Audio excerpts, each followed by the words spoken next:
La gestion efficiente de la sécurité routière dans l'espace de la Confédération. Maliens, Burkinabés et Nigériens réfléchissent sur la bonne méthode à adopter, une collaboration des agences de prévention ainsi que l'amélioration de l'investissement en matière de sécurité routière ou encore la poursuite des réformes institutionnelles en sécurité routière s'impose.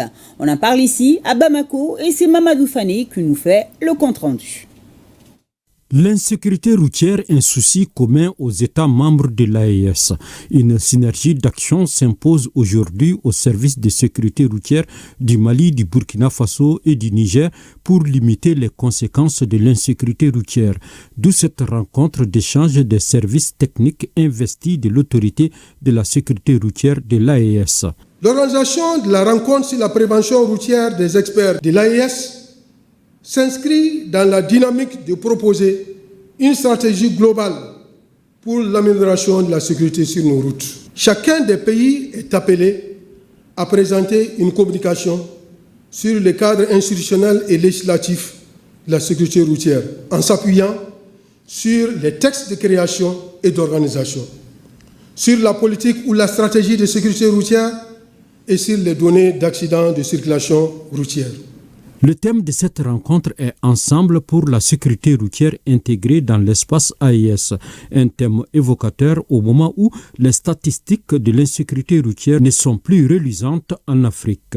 La Charte africaine sur la sécurité routière se fixe comme objectif de servir de cadre stratégique pour l'amélioration de la sécurité routière en Afrique, d'outils de sensibilisation et d'instruments de réduction des accidents de la route. Une harmonisation du cadre législatif dans l'espace permettra d'obtenir des résultats probants pour les membres de l'AES. Pour cela, la sécurité des citoyens doit être au centre de cette rencontre. Amélioration de l'accès aux soins de santé des populations nigériennes. Le centre de santé intégré du type 2 de Nord-Diré, cité enseignant-chercheur, est désormais électrifié par un système solaire photovoltaïque. Aminata Dangalou et Amidou Abdoulaye nous amènent visiter. Les autorités de la refondation, en collaboration avec des partenaires, multiplient beaucoup d'initiatives afin d'améliorer davantage les conditions de vie de la population nigérienne.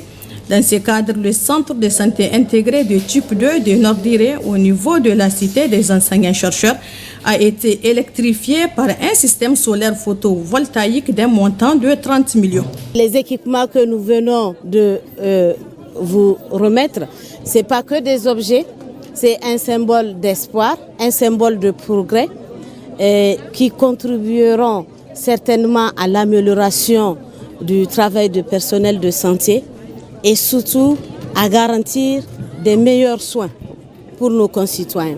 En réceptionnant ces joyaux, le ministre de la Santé et de l'Hygiène publique n'a pas manqué de remercier les partenaires de l'État à travers le ministère de l'Énergie qui vient d'électrifier ces CSI au quartier Nord-Diré, un quartier qui compte 4 851 habitants. Ce centre de santé remplit toutes les conditions pour un centre de santé intégré de type 2, notamment l'électrification, la disponibilité de l'eau potable, les murs de clôture, le logement pour les responsables. Nous demandons à la population qui sont les bénéficiaires de ce centre de faire bon usage. Après la visite de ces centres par les autorités présentes à la cérémonie, une cinquantaine de kits composés de gaz domestique a été remise aux femmes déplacées internes de Samira vivant à Libidi. Et un mot de l'interview accordée par le président du Faso, chef de l'État, le capitaine Ibrahim Traoré, à une chaîne de télévision russe lors de la commémoration du 80e anniversaire de la grande victoire russe. Les relations entre la Fédération de Russie et les pays de l'AES, la lutte contre le terrorisme et les actions de développement en cours sont entre autres sujets abordés. Retour donc sur le volet sécuritaire de cet entretien avec Nyarkiteda. Quand je prends notre voisin, encore, comme je dis entre nous, le ministre de la Défense ivoirien, qui se promène, aller en Turquie, voir le ministre de la Défense turc et lui dit de ne pas nous vendre des armes. Vous voyez comment ça fait mal. Quand c'est un noir qui se comporte comme ça fait très mal. C'est l'une des grandes révélations de cette interview réalisée depuis Moscou. Les tentacules viennent de partout, de loin, mais aussi de très près. Et cette révélation fait suite à la réponse du chef de l'État sur les propos du général anglais, ce haut gradé de l'armée américaine, au sujet de la gestion de la réserve d'or du Burkina. Je souhaite peut-être qu'il fasse son mea culpa, si on l'a envoyé, qu'il comprenne que ce n'est pas la bonne mission. Si on l'a trompé, qu'il le dise publiquement, ou sinon devant le Sénat qu'il s'est trompé. Ou aussi si c'est une mauvaise intention, eh bien nous allons l'affronter comme il le faut, parce que tout ce qu'il a dit, c'est du mensonge. D'abord, c'est l'or du Burkina, ce n'est pas son or. Deuxième chose, il ment. Parce que le Burkina n'a jamais eu de réserve d'or, jusqu'à ce que nous en arrive. C'est nous qui avons commencé à réserver l'or au trésor du Burkina Faso. Sinon, il n'y avait pas un seul gramme de réserve d'or au Burkina. Ces déclarations et les supercheries n'entament à rien la volonté du Burkina Faso et la détermination du chef de guerre de bouter les bandes criminelles hors du pays. Mieux, le Burkina Faso sera un tombeau pour les terroristes et leurs commanditaires. Il faut que, lorsqu'on recrute quelqu'un pour venir combattre au Burkina, qu'il préfère se suicider. Et ça va arriver. Parce qu'on les équipe, on les forme, on leur donne la technologie, ces criminels-là, mais nous nous adaptons permanemment. Actuellement, nous sommes dans une phase assez particulière. Ils ont acquis de nouvelles technologies, de nouvelles techniques de combat et tout, grâce donc au soutien de ces impérialistes-là. Mais donc, nous avons étudié la situation et nous allons avoir la réponse tout de suite face à tout ça.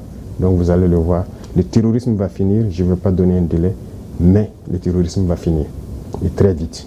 Et à la fin de la guerre contre les criminels, on aura un Burkina grandi de cette situation avec une armée forte, structurée, équipée et bien formée à partir des leçons apprises.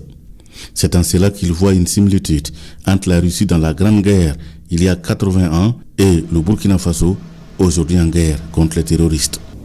Le Burkina mène une lutte depuis maintenant 10 ans contre le terrorisme. C'est pas qu'il n'y a pas de morts, il y a beaucoup de morts depuis cette époque jusqu'à aujourd'hui. Mais nous n'abandonnons pas parce que nous savons que nous allons gagner la victoire et nous continuons ce combat. Donc il y a cet état d'esprit-là qui nous fédère. C'est dans la guerre que nous sommes en train de créer une armée. Donc c'est normal que ça prenne un peu de temps, on souffre, mais il faut créer une armée. Et sortir de cette guerre, on doit sortir grandi. Le Burkina Faso a besoin de l'aide de la Russie et l'apport doit être intellectuel sur l'industrie militaire burkinabé. Le chef de l'État prône alors pour une formation de la jeunesse pour faire en sorte que l'aide aide le Burkina à se passer de l'aide.